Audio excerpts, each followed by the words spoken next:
Hi guys, कैसे हैं आप सब। उम्मीद है आप सब अच्छे होंगे। तो आज है सकट पूजा और मैंने बनाया है टेस्टी टेस्टी लड्डू और हलवे। तो ये मैंने कैसे बनाया चलिए बताते हैं। तो मुझे एक ही कढ़ाई में सब कुछ बनाना है, इसलिए मैंने सबसे पहले तिल को भून लिया है। और मेरी मम्मी जैसे ही तिल भूनती थी वैसे मैं भी भूनती हूँ। कई लोगों को मैंने देखा है कि जितना होता है 1 किलो आधा किलो सारा एक ही बार में डाल देते हैं और धीमे धीमे आंच पे भूनते हैं, तो उसका टेस्ट उतना बढ़िया आता नहीं है जितना अच्छा इसका टेस्ट आता है लड्डू का। मैंने कई जगह का लड्डू खाया है, मतलब बहुत कच्चा कच्चा सा लगता है, एकदम बेकार टेस्ट आता है। तो इसलिए ऐसे ही भूनना होता है, इससे बहुत अच्छा टेस्ट आता है। और हम लोग का लड्डू जो भी कोई खाता है ना बस वाह वाह ही करता है। तो इसकी वजह यही है कि थोड़ा थोड़ा करके भूनना होता है और ये बहुत अच्छा लगता है, बीच से अलग हो जाते हैं और इसका छिलका भी आसानी से निकल जाता है। तो ये छिलका वाली मम्मी लाई थी, इसलिए छिलका वाला है। हम लोगों के यहाँ बिना छिलका वाला आता था, वो भूनने में बहुत आसान हो जाता है। और उसी कढ़ाई में मैंने कर लिया है, मूंगफली को भी भून लिया है और ये मूंगफली भी हो गया है। और इसको रख देते हैं ठंडा होने के लिए और फिर उसका छिलका वगैरह निकाल लूँगी। तब तक मैं कर लेती हूँ यहाँ पे तिल को साफ और देख लेती हूँ यहाँ पे कंकड़ वगैरह तो नहीं है। तो इसमें छोटे छोटे कंकड़ थे और बहुत ज़रूरी होता है ये सब साफ़ करना, क्योंकि लड्डू अगर खाओ बीच में आता है कंकड़ वगैरह बहुत बुरा लगता है। तो इसलिए मैं सबसे पहले साफ़ा कर लेती हूँ और साथ साथ में और भी काम करती रहती हूँ। तो यहाँ पे मैंने इलायची को भी पीस लिया है। बहुत ज़्यादा पीसना नहीं है, हल्का हल्का खड़ा ही रखना है, क्योंकि लड्डू में अगर खड़ा खड़ा का टेस्ट आता है इलायची का बहुत ज़्यादा टेस्टी लगता है। तो वैसे तो मैं खड़ा डालती थी, लेकिन इसका छिलका थोड़ा सा पीसना था तो इसलिए मैंने मिक्सर का यूज़ किया है। और यहाँ पे देखिए बेसन भी हो गया है और इसमें मैं डाल रही हूँ थोड़ा सा जायफल का पाउडर। इससे ना बहुत ही ज़्यादा अच्छा टेस्ट आता है बेसन के लड्डू में। तो मैं ऐसे ही बनाती हूँ, बेसन के लड्डू में जब बेसन भूनते हैं तो इसी में जायफल का पाउडर भी ऐड कर देती हूँ लास्ट टाइम में। और जो छोटी वाली इलायची होती है उसकी दाने, तो इससे ना बहुत ज़्यादा अच्छा लगता है। बाहर वाले बेसन के लड्डू से ही ये वाला बहुत ज़्यादा अच्छा टेस्ट आता है। तो लड्डू के लिए बेसन भून गया है और उसी कढ़ाई में अब मैं खाली करके यहाँ पे सिंघाड़े का आटा भून रही हूँ, जो कि हलवा बनेगा। और ये भून गया है और इसको मैं साइड में थोड़ा सा निकाल लूँगी, उसका बनेगा लड्डू, जो कि मम्मी व्रत में खाने वाली हैं शाम को पूजा करके।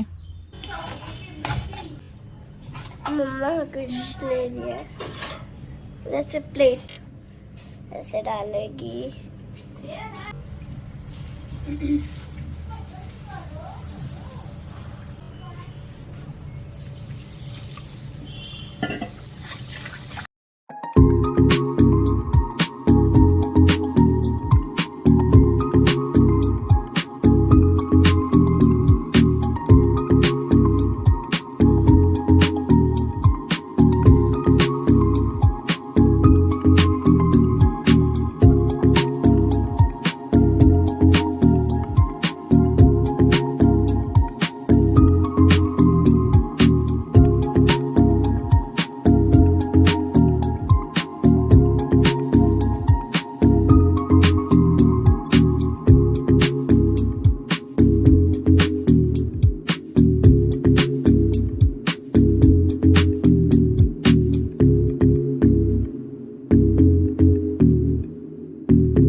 यहाँ पे हलवा भी हो गया है, इसको मैं रख देती हूँ साइड में। और अब बेसन के लड्डू का तैयारी करती हूँ। तो बेसन ठंडा हो गया हल्का सा, अब मैं इसमें मिला लेती हूँ रवा। तो ये देखिए मैं दिखा रही थी आपको हलवा कि कितना ज़्यादा अच्छा लग रहा है। और इसको ठंडा होने के लिए रख देते हैं और अब मिला लेते हैं रवा। ये सब लड्डू बनाते हैं। तो हम लोगों के यहाँ, मतलब मेरे घर पे जब मेरी मम्मी व्रत रहती थी तो उसमें ना बेसन का लड्डू नहीं बनता था और गाड़ी का आटे का भी हलवा नहीं बनता था। केवल वहाँ पे लाई का लड्डू, तिल का लड्डू, सफ़ेद तिल, रामदाने का हो गया, काले तिल का लड्डू हो गया, मतलब जितने वैरायटी का आप लड्डू बना सकते हैं उसका भी बनता था। बहुत ज़्यादा लड्डू बनती थी बेसन का। और सिंघाड़े का आटे का छोड़ के बाकी बहुत सी वैरायटी बनती थी, तो बहुत मज़ा आता था। और मैं रात में पूजा होने के बाद जब भी नींद खुलती थी, हम लोग मतलब घर पे थे तब 8 बजे 9 बजे सो जाते थे। मम्मी पता नहीं कब पूजा करती थी, और जब पूजा कर ले तो हम लोगों को जगाती थी कि उठो अब लड्डू खाओ क्योंकि जब बनता था ना, हम लोग बहुत परेशान रहते थे कि बस पूजा होए और मिल जाए। तो रात में उठ के और आराम से बैठ के पूरे डब्बा लेके आराम से खाते थे, मज़ा आता था खूब ज़्यादा तो मम्मी खूब हंसती थी। तो बस वही सब याद आती है और बहुत मज़ा आता है सोच के। तो उसी तरह हम भी बनाते हैं, और वो खुशी अब नहीं रहती है जो पहले वाली थी, ये तिल के लड्डू वगैरह खाने में। पहले तो भैया पेट ख़राब हो जाते थे खाते खाते। तो लास्ट में मैं कढ़ाई में ये बना रही हूँ, क्योंकि इसके बाद कढ़ाई को धुलना होता है। तो सबसे पहले मैंने जितना भी निकालने का था, भूनने का, वो सब मैंने काम कर लिया था। और लास्ट में ये मैंने बना लिया है तिल का लड्डू। तो ये देखिए, इसको मैंने साइड में रख दिया है और थोड़ा सा ठंडा होने के लिए। फिर मैंने बेसन में रवा कम लग रहा था तो मैंने मंगाया था फिर से, क्योंकि आधा किलो रवा था, आधा किलो बेसन, तो इसलिए ना रवा ज़्यादा होना चाहिए, तो रवा कम लग रहा था तो मैंने और मंगाया।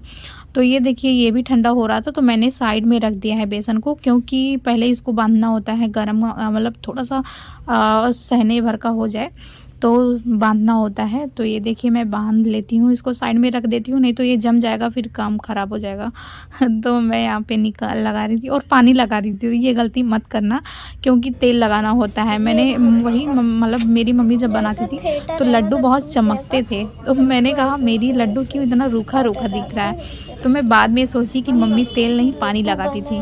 तो ये देखिए, इसलिए मतलब मेरा रूखा देखने में लग रहा है, और मेरी मम्मी का जो लड्डू होता है वो देखने में चमकदार होते हैं। तो यही है कि घी तेल लगाना होता है, पानी नहीं। तो अब मैं बना लेती हूँ बेसन के लड्डू। तिल के लड्डू सारे हो गए हैं और अब मैं बांध लेती हूँ बेसन के लड्डू। तो चलिए बांधते हैं।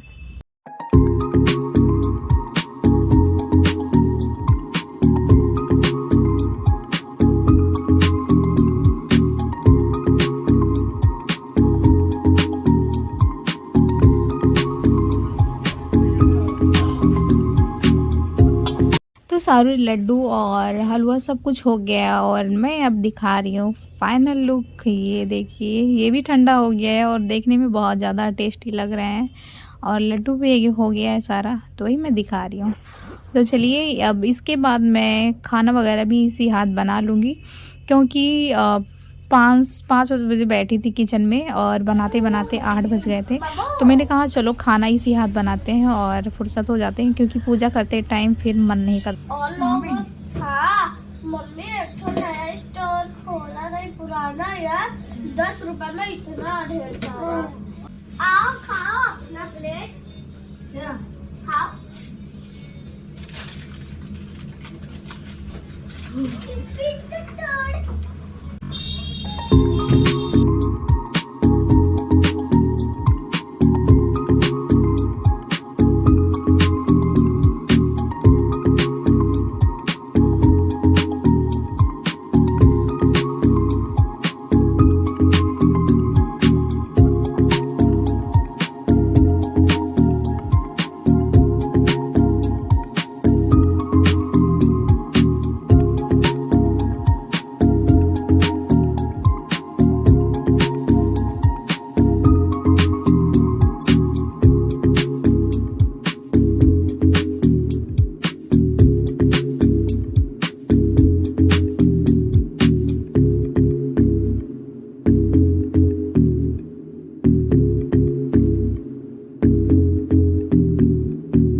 सारा खाना बन गया है। दम आलू मैंने छौंक दिया है और सीटी लगा दी क्योंकि मटर गलना था। और यहाँ पे दीदी बना दी हैं पहाड़ और थोड़ी सी लड्डू 4-5 जो बनी थी। तो ये देखिए पूजा की थाली भी रेडी है। चलिए मिलते हैं तैयार होके। तो रेडी हो चुकी हूँ, चलिए चलते हैं और देखते हैं चाँद निकला है कि नहीं। चल, तैयारी सब हो गई है और मैं ना फ्रॉक के ऊपर ही साड़ी पहनी हूँ, दिखाती हूँ। मम्मी कोई चद्दर दे दो। कहाँ चले? मम्मा चांद दे देखने। तो मैं अब जा रही हूँ चांद देखने। छत पे निकला या नहीं, उसके बाद पूजा शुरू होगी। तो पूजा वाला ब्लॉग जाएगा पार्ट 2 में। तो इस ब्लॉग को करते हैं पे खत्म। मिलते हैं नए ब्लॉग में, तब तक लिए बाय बाय। और यहाँ पे चांद भी निकल गया है।